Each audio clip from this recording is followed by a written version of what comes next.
конститутсияи ҷумҳурии Тоҷикистон яке аз 5 конститутсияҳои беҳтарин дар ҷаҳон эътироф гардидааст. Ин хулосаро баъди таҳлил намояндагони Созмони амнияту ҳамкорӣ дар Аврупо тасдиқ кардааст. Яъне Конститутсияи Ҷумҳурии Тоҷикистон аҳамияти байналмилалӣ дорад ва он раҳнамои асосии халқ ба ҳисоб меравад.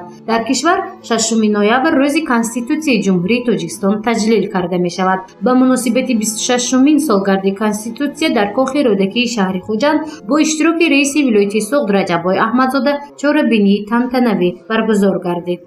туфайли ин санаи муқаддас ва тақдирсоз халқи Тоҷикистон худро ҷузъи ҷудонашавандаи ҷомеаи ҷаҳонӣ, пуштибони соҳибихтиёрии давлати худ, эҳтиромгузории ҳуқуқи озодиҳои шахс ва истиқлолияти давлатҳои ҷаҳон, таҳкимбахши дӯстии тамоми халқияту миллатҳо ва бунёдгари ҷомеаи адолатпарвар эълон дошт.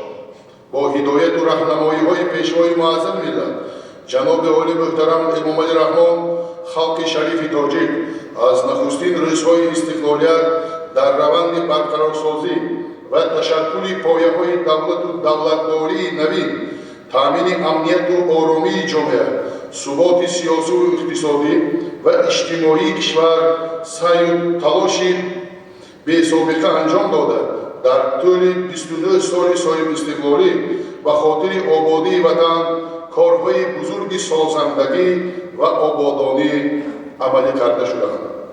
Конститутсияи Ҷумҳурии Тоҷикистон нахустин маротиба 6 ноябри соли 1994 тариқи райпурсии умумии халқӣ қабул карда шуд, ки дар он 87% иштирокдорон барои қабул шудани ин қонуни асосии кишвар рай дода буданд. Давоми 26 сол 3 маротиба ба Конститутсияи Ҷумҳурии Тоҷикистон тағйиру иловаҳо ворид карда шуд ва он ба солҳои 1999, 2003 ва 2016 рост меояд. Раиси вилояти Суғд Раҷаббой Аҳмадзода аз тариқи қонуни асосии кишвар сарқонун ёдовар шуда гуфт, ки маҳз Конститутсия ба мо имконият медиҳад, ки имрӯз дар кишвар 7 ҳизби сиёсӣ амал менамояд. ҳозирини муҳтарам, таҳия ва қабули Конститутсие, ки воқеан ҳам ба таври куллӣ ифодакунанда ва ҳимоясози манфиатҳои шаҳрвандон тамоми аҳли ҷомеа мебошад, барои мардуми тоҷик танҳо пас аз расидан ба истиқлолияти давлатӣ муяссар гардид. арзиши баланди ин ҳуҷҷат дар моҳияти сиёсиву фарҳангӣ, иқтисодиву иҷтимоӣ, давлатию ҳуқуқӣ, таърихию анъанавӣ ва миллӣ доштани он зоҳир мешавад. бо шарофати қабул гардидани Конститутсия, Тоҷикистон дар сатҳи байналмилалӣ мавқеи устувор пайдо намуда дар ҷомеаи ҷаҳонӣ худро муаррифӣ кард.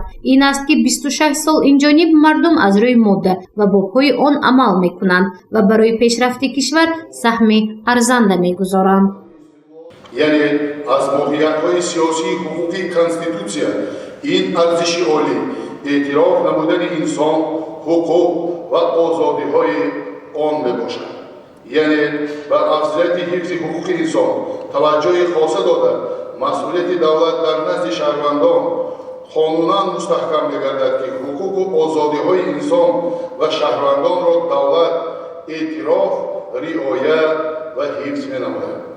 қабули Конститутсия барои ҳифзи истиқлол аз оташи ҷанги таҳмили шаҳрвандӣ берун кашидани ҷомеа, барқарор намудани фаъолияти сохторҳои фалажшудаи давлатӣ, таъмин намудани амнияти миллӣ, тартиботи ҷамъиятӣ, ба ватан баргардондани гурезаҳо, инчунин ҷиҳати мустаҳкам кардани заминаҳои сиёсиву ҳуқуқӣ, иҷтимоию иқтисодӣ ва фарҳангии давлат шароити мусоити ҳуқуқиро фароҳам овард.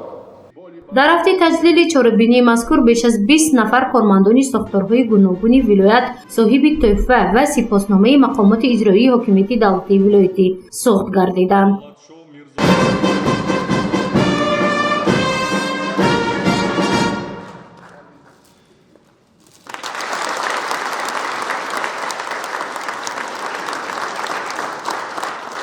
барномаи калони фарҳангӣ бо иштироки санъаткорони вилояти суғд чорабинии идонаи рӯзи Конститутсияи Ҷумҳурии Тоҷикистонро идома бахшид. зи ваҳдат номаи ту сӯи фардо, гувоҳи ҳастии меҳан ба дунё.